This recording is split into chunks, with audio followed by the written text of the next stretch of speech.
আসসালামু আলাইকুম রহমতুল্লাহ। আজকে নিজের গ্রামে একটু ঘুরতে বেরিয়েছি। সো একটা তাল গাছ দেখুন, তাল ধরছে কীভাবে, তালগুলো খাওয়ার উপযুক্ত হয়েছে। কলা গাছটা ভেঙে পড়ে গেছে।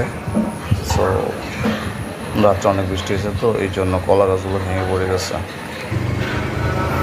এই যে এখন বাইক নিয়ে ঘুরতেছি, আমি আর আমার এক বড় ভাই। এগুলো হলো সরকারি ছোটো ছোটো ঘর। খাল পাড়ে একটু ঘুরতেছি, নিজ গ্রাম, এত সুন্দর রাস্তা, পরিবেশ, মনোমুগ্ধকর।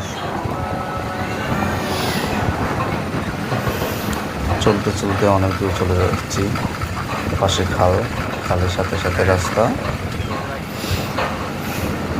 তো ঘুরতে ঘুরতে অনেক দূর চলে যাচ্ছি। দেখুন এত সুন্দর এলাকা, মনোমুগ্ধকর পরিবেশ। আহা কি চমৎকার আকাশে বাতাসে। এই যে চলে আসছি বাড়ির কাছে। যে এটা দেখা যাচ্ছে কবরস্থান, সাথে লেবু বাগান। তো বড় বড় এত সুন্দর লেবু হয় এখানে কবরস্থানে।